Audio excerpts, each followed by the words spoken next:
Para Petrobras, depoimento de Jaci Vieira de Miranda Júnior, entrevistado por Inês Gouveia e Cláudia Paixão. Rio de Janeiro, 4 de maio de 2009. Realização, Museu da Pessoa. Entrevista número MPET Comperge HV 003.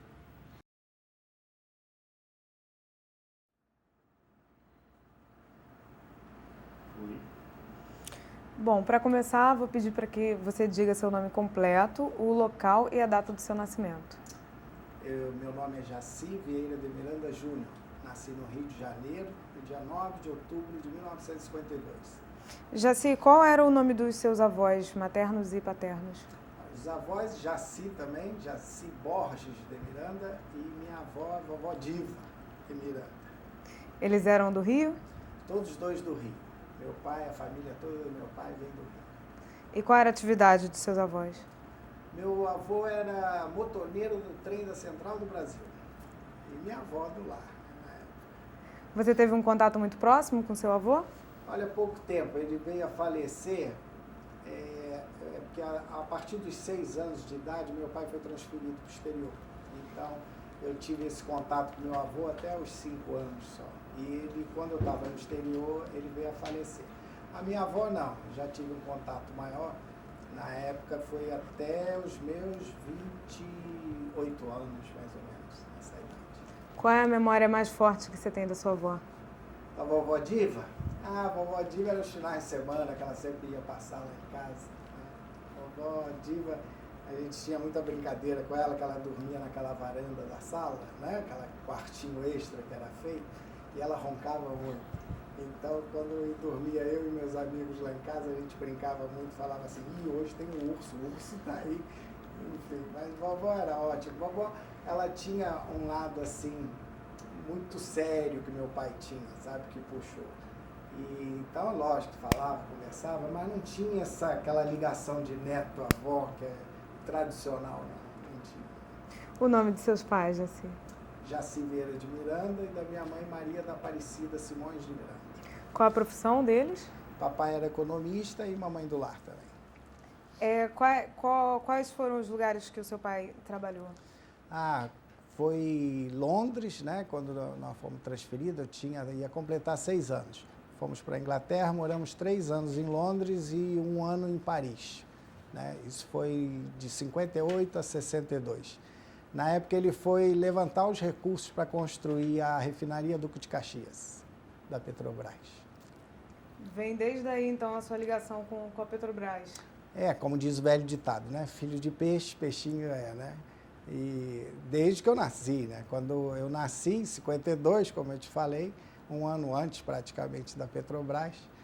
E quando veio todo aquela clamor de todos, o petróleo é nosso, etc., diz minha mãe e meu pai que eu ainda era pequeno e ele chegava em casa e falava, de quem é o petróleo? Que eu sempre respondia, nosso. Não sabia nem o que estava falando, mas já está no sangue desde pequeno. Você é filho único, Jaci? Não, tem uma irmã, Cláudia também. Ela é mais velha, tem 3 anos e meio a mais do que eu.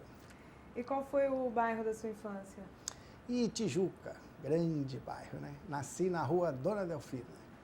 Né, numa vila muito gostosa. Né? E naquela época, né, era ótimo, não tinha o menor problema lá. E toda a minha infância, quer dizer, até os 6 anos foram lá nessa vila, brincando. Né? Tenho boas memórias de lá. Depois foi a Europa, que também foi ótimo. Na volta, já com uns 10 anos, ainda ficamos um pouco tempo nessa vila e já fomos para outra rua, Antônio Basílio, lá na Tijuca.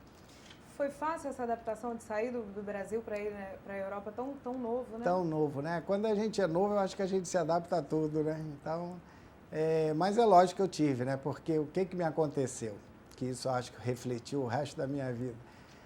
Eu fui alfabetizado em inglês e não em português, né? Eu saí para lá com 5 anos de idade. E naquela época você só era alfabetizado com 6 anos. Então eu acabei sendo alfabetizado em inglês. Só que quando eu cheguei lá, obviamente eu não sabia absolutamente nada. E você é lançado assim num colégio, internato não, mas era semi-interno, né? Então eu passava o dia inteiro sem entender absolutamente nada do que acontecia. Mas como qualquer criança, você começa a pegar com uma agilidade, uma rapidez. Eu me lembro que eu tinha um dos deveres que me deram logo no início, era ler um livrinho, My Name is John, né? I live here. E eu cheguei em casa chorando, que eu não sabia, mas papai tinha uma coisa de bom, que era aquela eterna paciência dele. E a partir daquele livrinho, eu comecei a aprender com os amigos, né? Que eles mandavam repetir as coisas, os colegas da minha idade. Eles sabiam que eu era estrangeiro, que eu não falava a língua deles, então eles apontavam para uma bola e falavam, ball, e mandavam eu repetir, repeat. E aí eu comecei a entender. O resumo, 6 meses, segundo falam, eu já falava fluentemente o que uma criança de 6 anos fala, né? E com a vantagem que o papai sempre falava, assim, morro de inveja que eu não tinha sotaque, né? Porque a criança aprende aquela língua e o inglês é como se tivesse um ovo na boca, né? Como a gente brinca. Mas foi muito bom, foi uma época ótima, né? Também. Como é que era a casa lá, o bairro? Era a rua, não esqueço até hoje, Ashburn Garden, number 2. Era um prédio onde a gente morava, aqueles prédios tipicamente inglês, né? Bem tradicional. Em frente tinha um parquinho onde os moradores daquela quarteirão tinham acesso à chave para você ir brincar no parque. Hoje em dia é um hotel nesse parque. Você vê que coisa incrível, né? Se fazem isso aqui no Brasil, de você construir um hotel num parque, fizeram isso em Londres, porque eu retornei a Londres já pela Interbras, né? E tive a oportunidade de morar perto de onde eu morava, que é South Kensington, esse bairro. E tive lá, obviamente, fui lá não só no meu colégio, nesse ponto inacreditavelmente idêntico, né? Não muda, pode passar séculos que nada muda. E nessa rua, que é esse apartamento que eu morava, hoje virou um hotel. Já se fala um pouco da relação com a sua mãe? Porque sim, isso. Mamãe, né? Mamãe, eu sempre fui chamado famoso filhinho da mamãe, né? O caçula, né? Fui criado. Amigos meus falam assim, realmente você não é gay porque não tinha essa tendência. Nada contra, mas vocês vão ter que editar. Mas, enfim, por quê? Porque eu fui criado por bisavó, avó, mãe, irmã, que já tinha com 4 anos de idade, né? E a empregada. Então, eu era aquela coisa que se chorava, tinha 4, no mínimo 3 mulheres para ver o porquê que aquela criança está chorando. E o convívio com a minha mãe sempre foi ótimo, né? Por ela ser do lar, você tem um outro tipo de infância que hoje tem um lado que dá pena da gente ver meu próprio enteado, tem essa vida já corrida desde pequenininho, tadinho, né? Com a mãe trabalhando o dia inteiro fora, que tem todas as suas vantagens no meu ponto de vista, né? Sociabilidade, né? A integração com a sociedade muito mais rápido do que a gente que de repente é lançado no mundo e fala, opa, isso aqui é o mundo? Mas não era isso, né? O mundo não era esse. Não foi isso que minha mãe me mostrou. Mas sempre muito bom, adorável. Mamãe também, infelizmente, quando eu tinha falado do papai, ela também faleceu, tem 2 anos já. Como é o nome da sua irmã? Cláudia. A Cláudia também tinha uma relação de superproteção contigo? Superproteção, embora tentou me matar, veja só você. Essas são as histórias da família Miranda. Ela sempre via a avó, mãe, todo mundo pondo talquinho no bebê. E minha mãe, segundo ela, quando chegou em casa comigo nos braços, logo depois entregou para minha irmã e falou, olha, aqui é seu filhinho, seu irmão, você tem que ajudar a cuidar para evitar aquela ciumeira, né? E ela via todo mundo me pondo talquinho. Então, um dia ela foi no meu berço, contam essa história, e foi pôr talco, só que a tampa do talco saiu. Então, veio aquela lata de talco direto na minha cara e, segundo minha bisavó, que estava sempre atenta, eu já estava me sufocando com aquele monte de talco, narina, boca aberta. E eu brinco com a minha irmã até hoje, né, que ela tentou me matar, mas não, nós temos um relacionamento ótimo. Ela é outra, apesar de nunca ter trabalhado na Petrobras, é outra petroleira. E na volta para cá, Jaci, como é que foi? Porque já que você foi para lá tão cedo, como é que foi esse estranhamento de cultura, clima? Foi bravo. Nós voltamos, o papai optou em voltar de navio na época. Não só pela mudança, que sairia mais barato para a própria empresa, o papai era daqueles caras que o lápis era da Petrobras, ficava na Petrobras. Se era borracha que deram para ele da empresa, não saía dali de jeito nenhum. Então, ele sempre visou essa coisa da empresa, e principalmente no início, né, onde todos os recursos eram muito escassos, e ele optou na volta por navio.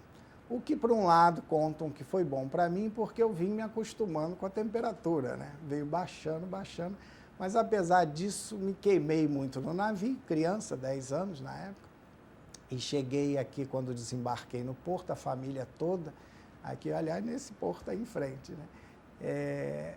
A família toda me abraçar, que saudade do Júnior, e diz minha mãe que eu fiquei irritadíssimo, porque eu estava queimado, todo mundo me apertando, e aquilo foi meu primeiro trauma de retorno ao Rio de Janeiro, né?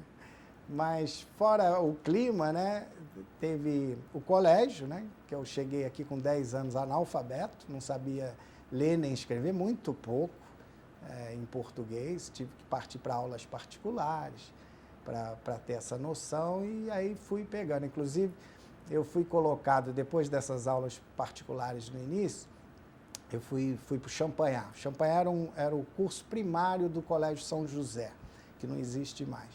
E como todo colégio de marista, você tinha aula de religião e rezar, né, sempre no início da aula. E eu só sabia rezar em inglês. E eu me lembro que o irmão falava, não se preocupe, meu filho, Deus entende todas as línguas, né? E assim a minha reza era sempre em inglês, e eu fiquei conhecido, obviamente, no colégio como gringo, né? Não se usava esse termo na época, mas eu era o próprio gringo lá de todo mundo. Como é que era essa escola? Descreve um pouco pra gente. O Champanhar era basicamente, quer dizer, ele era totalmente irmão marista, então é uma coisa muito rígida, né? Formação antes de entrar para a sala, mas você não é essa formação que eu vejo hoje, meu enteado lá, aquela coisa meio assim, todo mundo mais relaxado, graças a Deus, né? Na época você não podia abrir a boca, era aquela coisa séria, tem silêncio absoluto, né? O do Champanhar, logo depois eu fiz o curso de admissão e fiz o exame para o São José. Aí foi aí que começaram os meus espantos, apesar de ter essa dificuldade básica, né, da língua portuguesa, eu passei para o São José, se eu me lembro, em primeiro lugar, que eu tirava 9 em matemática e 5 em português. Português era tudo raspando, né? E nessa entrada lá para o São José, eu acabei fazendo o ginásio lá na usina, era semi-interno, né? Mas eu sempre fui uma pessoa, esse meu jeito, extremamente comunicável. Então, eu nunca tive problema, onde quer que eu fosse, que fazia, assim, vamos dizer, falta, eu sentia muito, ficava deprimido por estar. Eu nunca, na verdade, sentia essas mudanças, nem para lá, nem para cá, nem no retorno. E os amigos da Tijuca? Os amigos da Tijuca. Eu tive alguns amiguinhos, assim, de Tijuca, que eu me lembro, Virgínia, Maria, que eram as meninas que eu brincava muito, nessa fase antes de eu ir para Londres, né? Depois, na volta, aí tem a turma que eu tenho 2 grandes amigos que são daquela época, dos 10 anos de idade até hoje, o Geraldo e o Jorge. Um é ex-Texaco, já está aposentado, e o outro trabalha em Curitiba, até terceirizado para a BR, né? Ele é engenheiro civil, Jorginho, de grande figura. E a gente vem junto desde os 10 anos de idade, até hoje a gente se encontra. Quando eu fiz 50 anos, eu dei uma festa, né, para marcar, e estavam toda essa turma aí dessa época de Tijuca, não só dos 10, com 12, 13 anos. Né? 10 anos já não, né? Menino já começa a pensar em namorar e tal, mas quais eram as brincadeiras favoritas? Menina, obviamente, era o pera, uva e maçã, né? A brincadeira de esconde. Eu era uma peste, viu? Eu tenho que reconhecer que eu não era fácil, não. Já não com 10, mas já com uns 12 anos, uma das brincadeiras que eu mais gostava de fazer era exatamente ligar a emergência do elevador, do prédio onde a gente morava, apagava a luz e o salve-se quem puder. Obviamente, o salve-se quem puder com 12 anos não é nada disso que vocês possam estar imaginando. Aí era beijos, gritos, mas aquelas coisas de garoto. E o prédio entrava em pânico. O porteiro me chamava de Diabo Louro. Esse menino tem o diabo no corpo, porque eu não parava, era o tempo inteiro assim. E minha primeira namoradinha foi com essa idade. Ela tinha 10 anos, Cristina, e eu tinha uns 12 anos, por aí. Era do prédio também, Jaci? Não, era prima de uma amiga minha do prédio, que ia passar lá final de semana, e aí começou. Na época, sabe como é que pedia assim namoro? Você quer falar comigo? Olha, nunca esqueci isso. Era essa forma que você pedia a menina em namoro.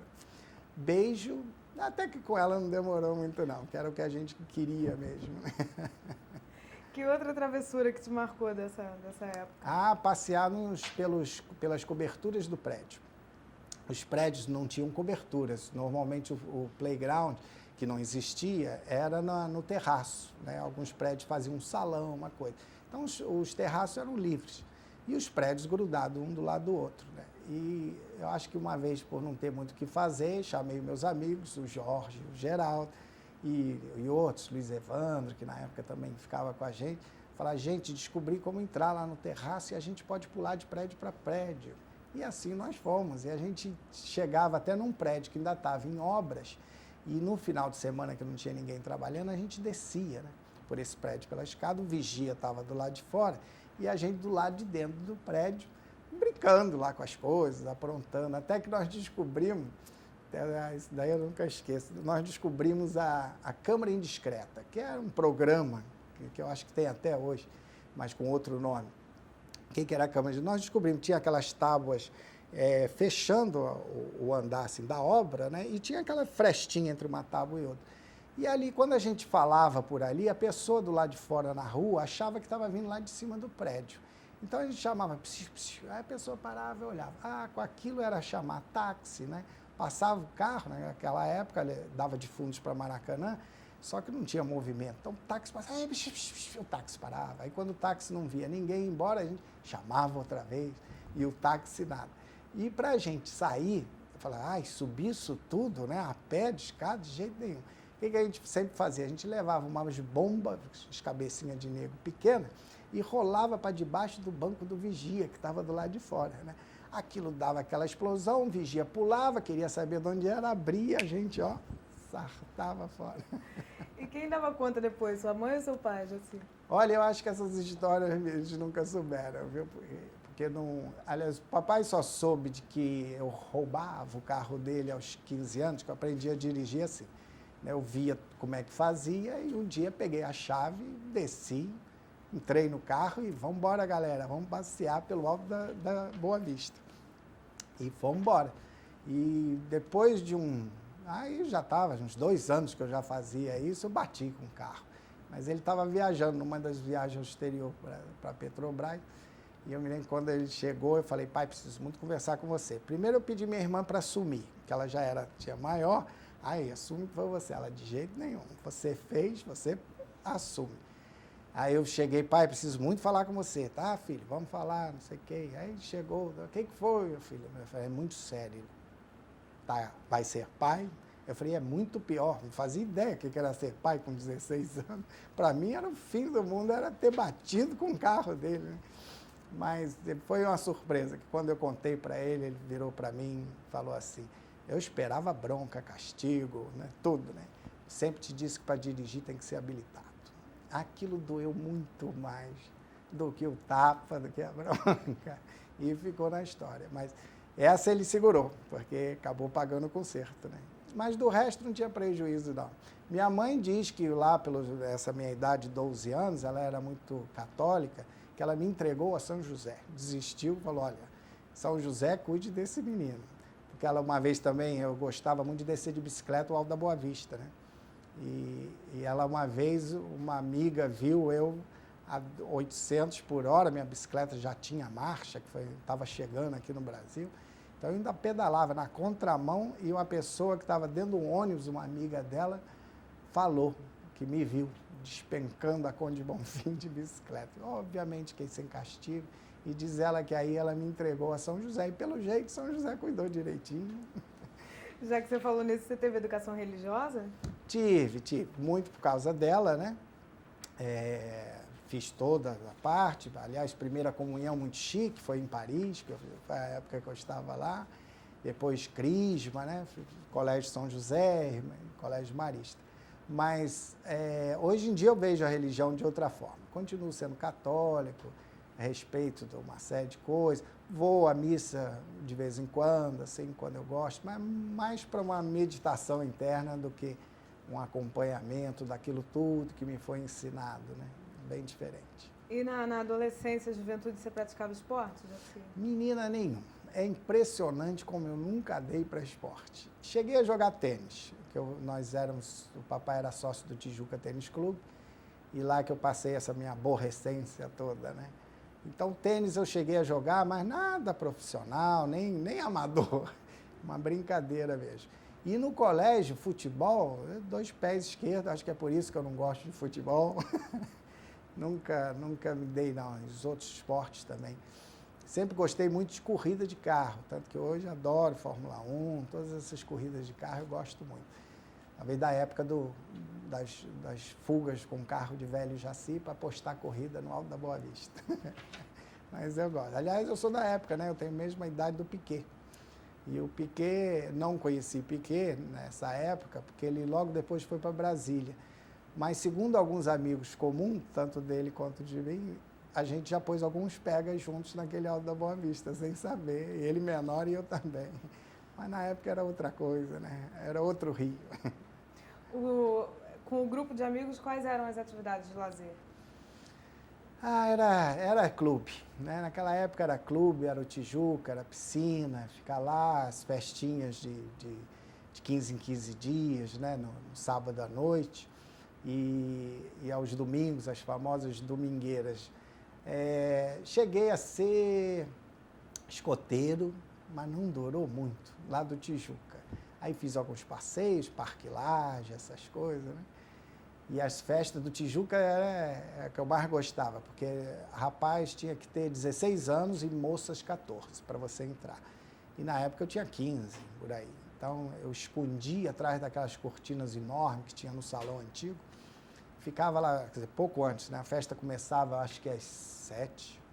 Então às 6h30 eu já ia para lá, entrava dentro do salão, me escondia atrás de uma cortina e lá ficava, né? Até o povo começar a chegar. Então, nesse ponto, eu sou um péssimo exemplo, tá, gente? Não sigam. Jaci, você já estava envolvido com a campanha do Petróleo é Nosso desde 2 anos de idade. Seu pai quer dizer, sua família como um todo, tinha alguma expectativa em relação à sua profissão? Ah, claro. Quer dizer, embora o papai nunca tenha puxado, ele sempre diz, seja lá o que você for, seja o melhor e seja o que você gosta. Mas é natural, né? Parece que na vida a gente acaba sendo influenciado direto ou indiretamente pela profissão dos pais da gente. Eu acho que a maioria segue, né? E tanto que a primeira faculdade que eu tentei foi economia, na Gama Filho. E eu nunca fui muito estudioso. Sempre, palavras do velho Jaci, eu sempre te disse, burro tu não é, tu é vagabundo.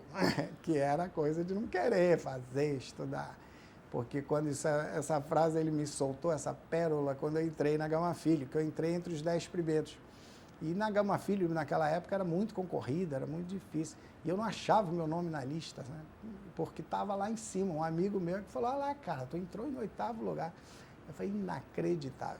A minha fama era tanto com o velho Jaci, que quando eu perguntei para ele, pai, adivinha em que lugar eu entrei? Ele falou, quantos eram? Eu falei, 250. Ele, penúltimo. A fama era ruim. Eu falei, não, aí quando ele soltou essa frase. Mas foi economia, depois eu fiz administração no Bennett e a última foi L. Alonso, comunicação, foi a que eu mais adorei. Mas também não cheguei no final aí por causa que eu não queria, né? Temos que assumir, e por causa do trabalho na época da Interbras. Falando nisso, você começou a trabalhar com quantos anos? Meu primeiro emprego, eu tinha 19 ou 20 anos e foi em São Paulo. O papai foi transferido também para São Paulo, foi da Petroquímica União, pela Petrobras, né? E nessa época eu estava lá em São Paulo, servi o exército lá, delícia. E o meu primeiro emprego foi numa gráfica. Vendia cartões, papel impresso, ficava visitando as empresas, né? Mas foi com essa idade que eu comecei. Foi iniciativa sua começar a trabalhar nesse Foi. momento? Foi, já estava cansado daquela pouca mesada, né, que a gente reclama, mas a gente entende que os pais fazem isso de propósito, que é para a gente correr atrás, né? E você já com 19, 20 anos já era um marmanjo, né? E aí fui atrás. Era um amigo, que tinha o irmão, tinha uma gráfica, estava precisando de gente, e aí começou a vida profissional. E como é que foi daí, eu sei que a gente vai dar um salto longo daí para a Petrobras, mas em que momento que a Petrobras apareceu para você uma opção de trabalho mesmo? Isso, foi assim. Depois, foi rápido, porque depois disso, o papai voltou para o Rio e eu fui trabalhar em banco, no Banco Mercantil de São Paulo, né, que está extinto, já foi comprado. E do banco, um dos meus clientes, que eu também fazia essa parte de relacionamento, né? Minha vida inteira foi essa coisa. Sem perceber, né? A gente vai mostrando a cara e vai aparecendo. Né? E um dos clientes meu era uma confecção ali em Ipanema. Nós morávamos em Ipanema nessa época. E da confecção, a dona da confecção, Dona Marília, gente boa, Marília disse que eu tinha que montar o meu negócio. Então, você vai montar uma confecção e eu vou dar as roupas para você fazer. Na época não existia, mas é o que é hoje uma facção, onde as confecções já dão a roupa ou pedem, já dão cortado ou pedem para essa outra empresa fazer tudo que é a facção. E, a partir daí, o negócio ia ali trocando 6 por meia dúzia. Meu pai me ajudou no início a comprar as máquinas, montei ali em Ipanema mesmo, e veio a Interbras.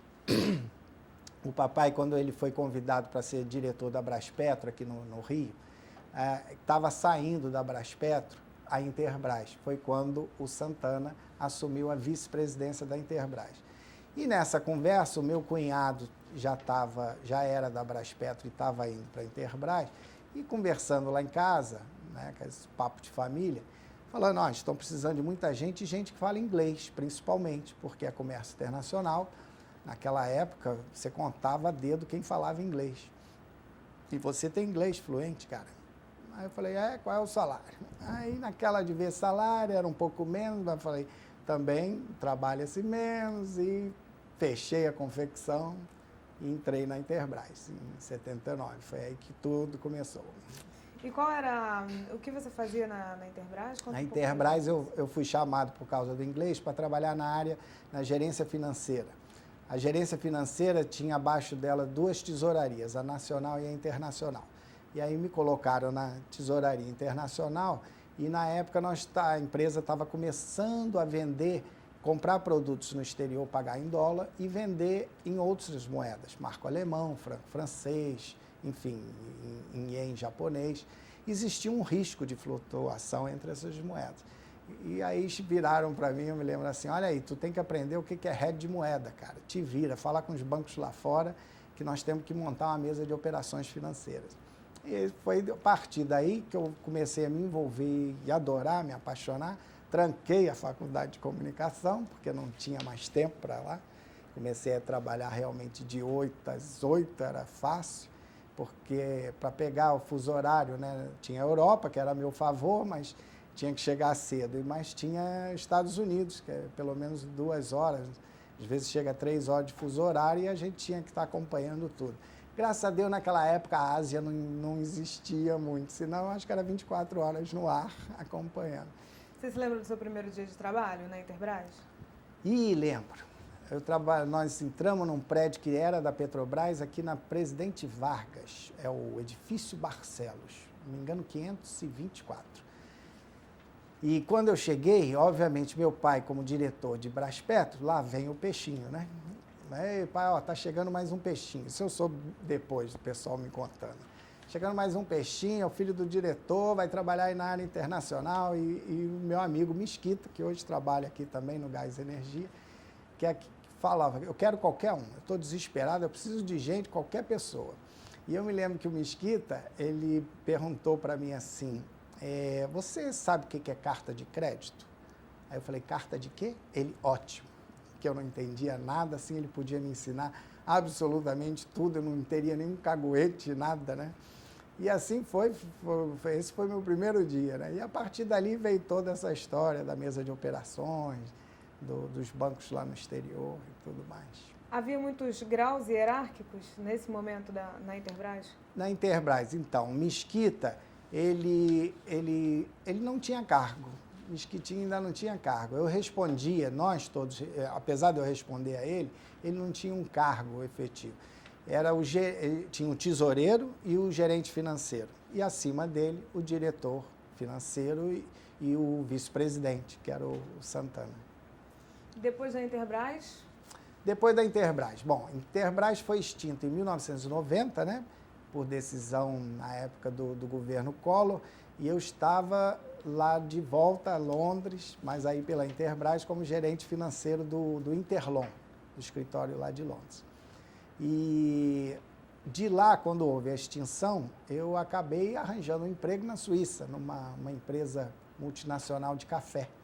Eles estavam precisando de alguém exatamente com a minha experiência dentro dessa área de mercado financeiro, de captação de recursos, de rede de moedas, e eu fui trabalhar lá como assistente do diretor deles. Eles tinham muitos negócios aqui no Brasil também, porque por ser café, tinha um escritório, então esse fato de eu falar português era muito importante para eles.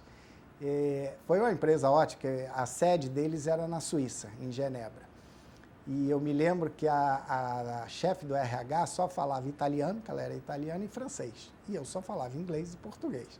Então, nossa comunicação era uma coisa assim, gozadíssima, né? Sempre tinha que ou ter alguém para traduzir, ou então não ia dar certo. Mas era Bozo Comércio de café. E depois da Suíça, eu voltei para o Brasil e aí aproveitando exatamente essa oportunidade que o Brasil estava da abertura dos portos, né? Começando a importar muita coisa, a maioria das empresas não tinha esse know-how que nós aprendemos ao longo dos anos com a Intelbras. Então eu montei, junto com outro colega meu que também está aqui, o José Costa, uma consultoria de importação e exportação. Chegamos a fazer alguns negócios de importação e exportação, mas nós prestamos muito, o nosso sucesso acabou sendo na área de consultoria, principalmente para as pequenas empresas que não podiam importar diretamente. Então, eles faziam através da gente, né? E nessa caminhada, depois dessa consultoria e na área de captação de recursos, eu fui convidado para trabalhar para o governo do Estado, né? Depois do governo do Estado, eu trabalhei 2 anos também na Secretaria de Planejamento, dentro da Subsecretaria de Captação de Recursos do Estado. E aí eu fui convidado pelo meu amigo Roldão, que hoje é da área financeira, é gerente aqui da Petrobras também, e na época ele era o gerente financeiro do escritório da Petrobras em Londres. Os escritórios eram juntos, você entrava, de um lado tinham as salas da Petrobras e do outro da Intelbras. E o Roldão era gerente financeiro da então, que é Gaspetro, que foi a empresa que hoje existe, é uma das subsidiárias da Petrobras, e na época ele precisava de gente, exatamente com essa experiência, então eu vim terceirizado ainda nessa época, em 98, e assim fiquei até 2005, quando a Petrobras chamou a gente para retornar, né? Essa foi rapidamente a escalada. E retornando, qual foi o setor? Quando eu voltei foi gás e energia, né, que é onde eu estava. Depois passei rapidamente pela área financeira e foi em 2005 que eu fui convidado para vir, então, assumir essa parte do Comperj, coordenar o Centro de Integração do Comperj.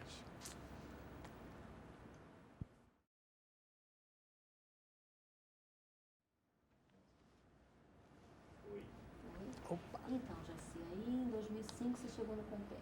Como Isso. foi essa chegada no Comperj? Isso. Eu fui convidado exatamente para coordenar o Centro de Integração do complexo, né? O que é o Centro de Integração?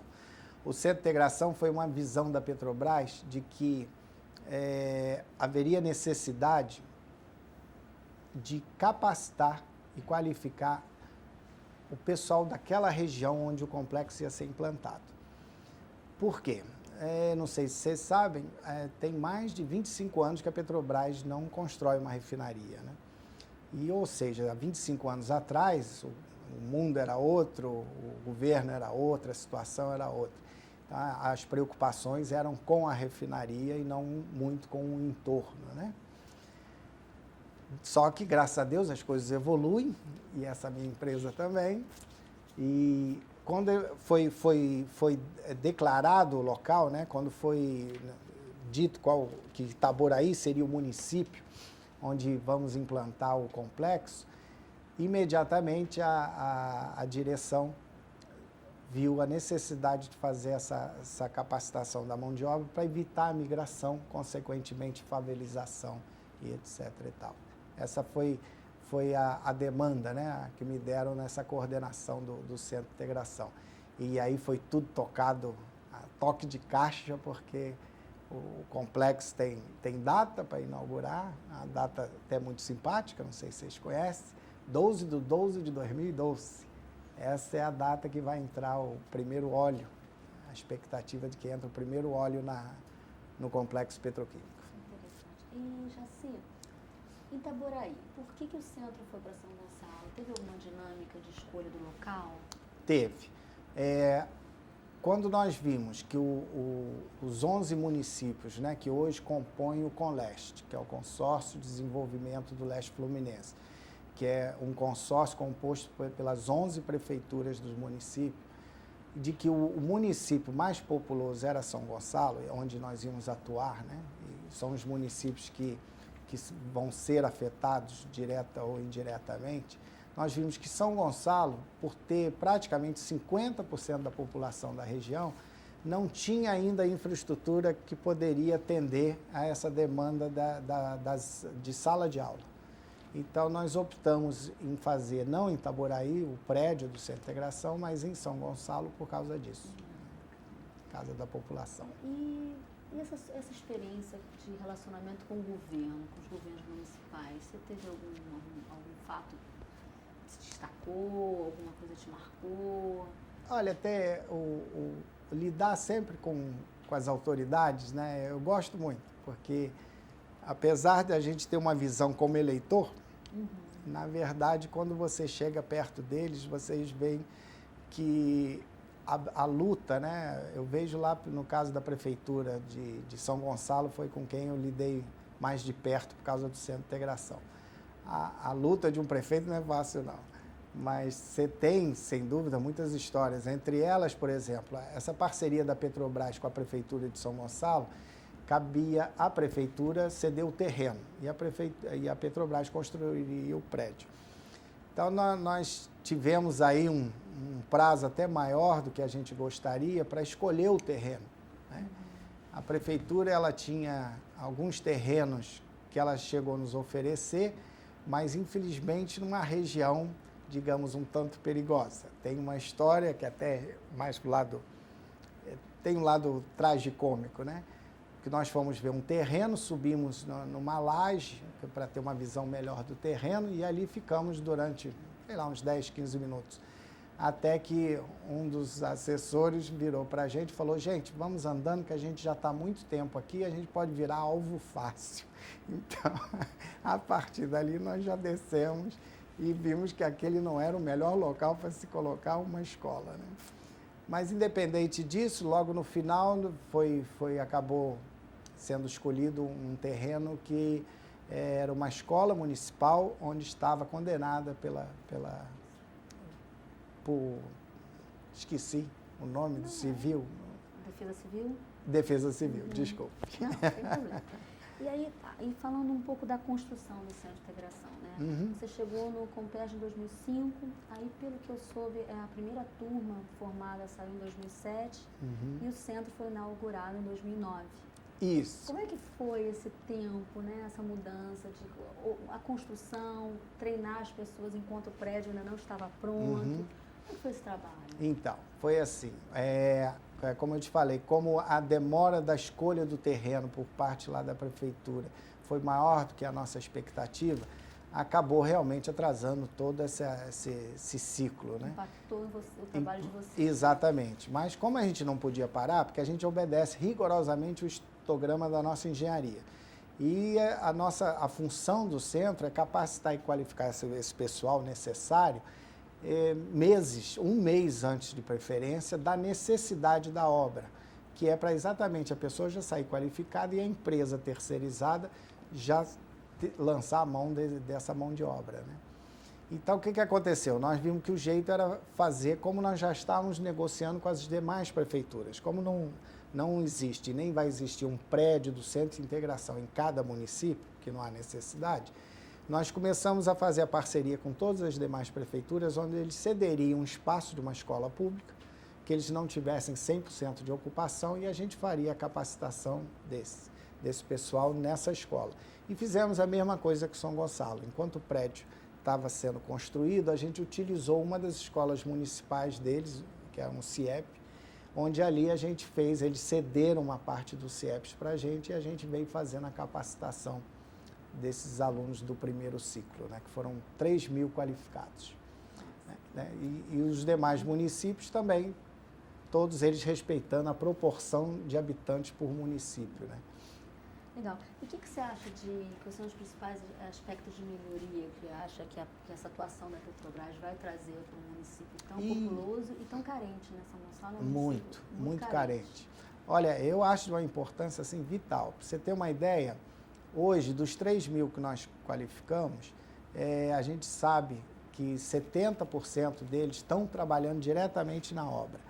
Apesar da Petrobras não poder obrigar a que a empreiteira contrate esses alunos, fica claro, e sempre foi muito claro para a gente, que bastando informar, que foi a ferramenta que nós criamos, informar a empreiteira de que, olha, esse aluno aqui está capacitado dentro dessa profissão, com 40 horas de SMS, que é uma das exigências do contrato da Petrobras, né?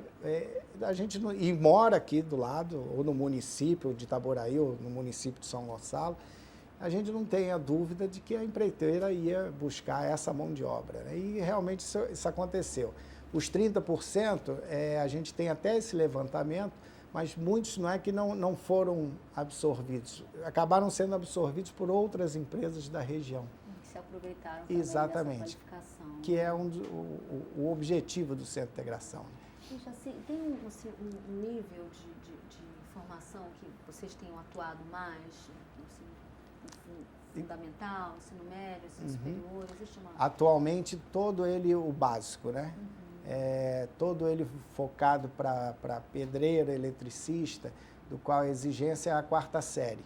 Aliás, para eletricista, a 8ª, mas para os demais, a 4ª série, que é o nosso N1, né?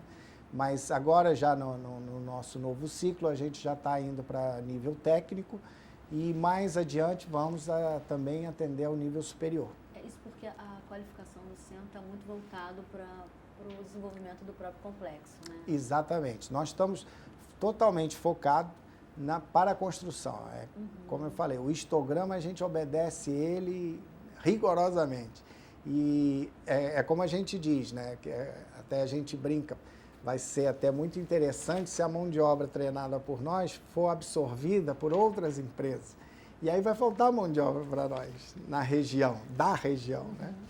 Mas se isso acontecer, eu acho que a gente... Né? É uma vitória, com certeza. Me diz uma coisa, como é que foi a festa de inauguração do centro? Como é que foi para você? Qual foi a sua emoção? Foi realmente uma emoção, porque... quando eu tenho até algumas fotos, eu e o Rafael. Rafael é o nosso consultor que detém toda a metodologia de como fazer um centro de integração funcionar, né? E nós temos uma foto no colégio, o antes, né, o durante e o depois, bem no portão. São 4 fotos que a gente guarda com muito carinho.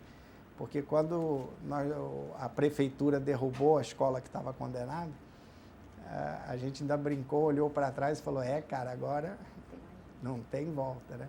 E foi uma coisa que realmente emociona tanto a ele quanto a mim até hoje, quando a gente vê essa coisa de poder ajudar, de capacitar. A educação é tudo, né? É o que toca. Você falou agora no Rafael.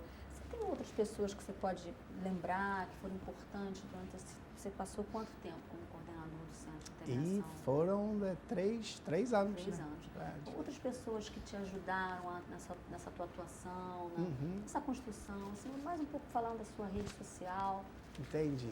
Olha só, sem dúvida, é a equipe toda do Rafael. Ele é o número 1. Eu posso até dizer que sem ele esse centro não ia sair do chão. E se saísse ia demorar muito mais, né?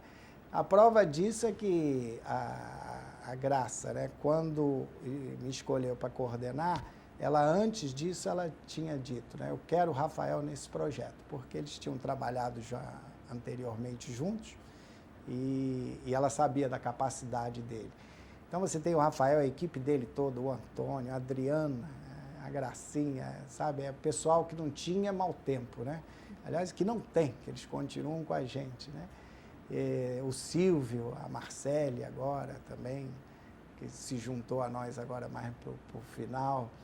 Mas, gente, é uma turma que você chegava às vezes, a gente saía da região meia-noite, sabe? Em reuniões com a prefeitura, mostrando, vendo como é que tem que fazer. Que, como você sabe, infelizmente, as prefeituras não estão equipadas, né? Do jeito que a gente gostaria, ou que elas mesmas merecessem, mas... Então, foi um trabalho árduo, era um trabalho, assim, incansável mesmo, da gente fazer com que o negócio saísse do papel para a realidade. Para a realidade, com certeza. E só para situar, a Graça é Maria Graça Foster. Maria da Graça Foster, atual diretora. Ela era gerente executiva do ABPQF, da Petroquímica e Fertilizante. Quem é o Rafael? Rafael Eira. Rafael Eira da Silva. Ele é o nosso consultor, ele trabalha na empresa, uma consultoria dele, a Puama. Né? E ele foi contratado pela Petrobras para desenvolver esse projeto. Né? E a gente está muito feliz de ter acertado. Eu diria que Dona Maria das Graças tinha toda a razão quando falou, tem que ser o Rafael. E aí, depois que você lançou o Centro de Integração, você passou a ser gerente setorial de um setor chamado Comunicação e Inserção Regional. Isso. Você ainda está trabalhando um pouco com a comunidade do entorno do Compérgio. Né? Estamos. Como é que é essa nova função? Tá muito gostosa, porque como não tem só o centro, né, de integração, agora a gente está até numa parceria ótima com o Centro de Informações, que é do meu amigo Abdo Gavinho. A gente está atuando diretamente juntos, uma parceria muito legal. E toda essa parte de inserção regional, né, é uma coisa que eu gosto muito. Acho muito legal a gente ter essa oportunidade de estar realmente preocupado com a região, né, o famoso RS, que toda empresa hoje, todos falam muito, e eu acho muito importante é que a Petrobras, pelo menos na parte que eu venho atuando, ela vem atuando com muita responsabilidade social. E eu acho que isso que é muito legal, da gente realizar esse trabalho. Você se orgulha disso? Muito. Claro. A gente fica até meio engasgado. Claro. Poder ajudar, né? É muito legal. E você ter um logo do tamanho da Petróleo, é bom. E me diz uma coisa, assim, finalizando aqui esse momento de Compérgio, você tem algum desafio profissional que você tenha superado, que você tenha em algum momento achado que, assim, diante de uma certa dificuldade, que você consiga lembrar agora, desde que você entrou na Compérgio? Desafio. É assim, né? Olha, eu acho que o meu maior desafio foi esse centro de integração, viu? Para mim, eu não tenho dúvida disso, não. Eu confesso que no início eu não tinha assim, a noção de como tocar, como é que eu ia iniciar isso, né? E aí veio não só a importância fundamental do Rafael, como o meu próprio desafio, quando eu vi o tamanho da encrenca, a encrenca boa, de realmente realizar aquilo tudo. Foram noites, assim, digamos, um tanto quanto preocupantes para superar isso tudo, essa parte. Mas como o prédio está lá, superei. E já tem alguma turma lá dentro atuando? Já tem. Esse primeiro ciclo, na verdade, ele está terminando agora. São os restinhos da turma que faltava e eles, desde a inauguração, eles já estão sendo capacitados lá no Centro de Integração. Legal. Acho que é isso. Muito bom. Nós estamos terminando, Jaci. Vamos lá.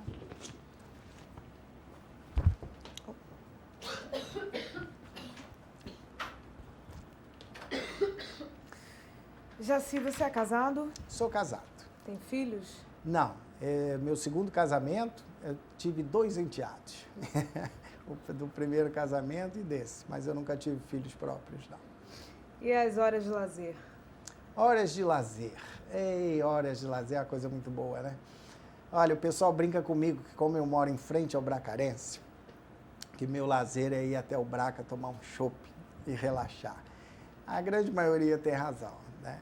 E nessas até eu já tive boas oportunidades de conversar rapidamente, claro, com o Dutra, que já foi presidente, atual presidente da BR, o próprio Gabriele, nosso atual presidente, que já esteve lá com a família dele. Foi até uma coisa muito gozada, porque eu estava de costas, em pé, tomando um chopp, e nisso um amigo meu que conhece ele falou, ih, olha o teu presidente aí. Quando eu virei, eu dei de cara com ele. Eu falei, ô, presidente, saúde. Mas e o Dutra, né, que tem até uma história que ele não deve saber, mas pelo pouco que eu conheci dele, eu sei que ele vai rir dessa história. O Dutra, ele chegou aí mais vezes lá no Bracarense. Não sei se conhece, o Bracarense é meio um barzinho que vai, Aécio vivia lá, né, e além do chopp muito bom. E uma vez o Dutra estava lá no cantinho e ele sempre tinha um menino que vendia balas ali na gente, para a região, e era um garotinho muito assim simpático, mas vivia perturbando para comprar bala. E aí um dia eu virei para ele, vi o Dutra lá na outra ponta, falei assim, ó, quer vender bala? Vai lá naquele ponto lá e fala assim, é o senhor que é o seu José Eduardo Chopp Dutra?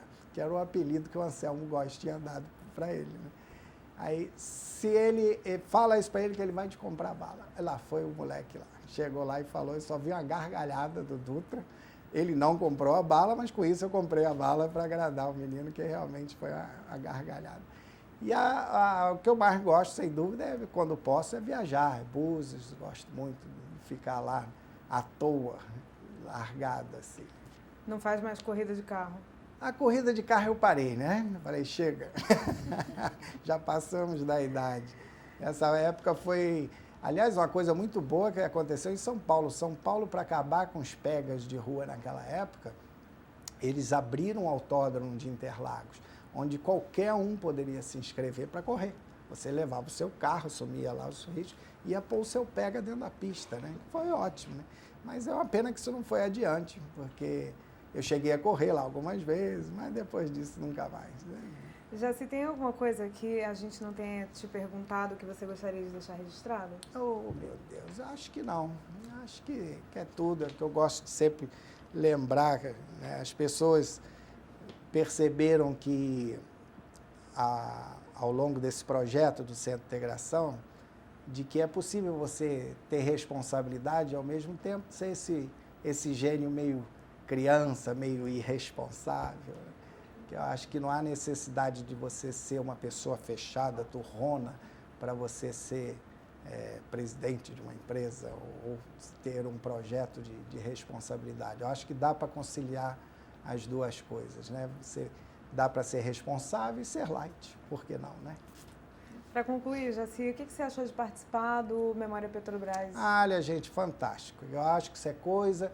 se eu acreditasse em espiritismo, eu ia dizer que isso é coisa do meu pai, entendeu? Lá de cima, mandando eu fazer isso. Foi uma pena dele ter falecido, porque ele, sem dúvida, ia adorar ter participado dessa memória e ele provavelmente teria muita história para contar, né? Mas achei fantástico, acho uma iniciativa ótima da empresa de manter essa memória viva, né? Para toda a geração que vem ainda pela frente. Muito legal. Você falou agora, eu pensei uma coisa, ele não chegou a ver você na Interbras, não, né? Chegou a ver, eu entrei em 79, ele faleceu em 81, no final de 81. Então ele chegou a ver o filhinho com o pé dentro da empresa, né? Ah, claro, dentro do grupo. Você tinha falado, ele estava... Né? Isso, ele se aposentou pouco antes disso. Quando eu entrei, ele ainda era diretor, mas ele se aposentou logo depois. E aí acabou falecendo também, infelizmente. Jaci, muito obrigada, foi um prazer. prazer foi todo meu. Muito obrigado a vocês e a toda a equipe. Né? Foi ótimo.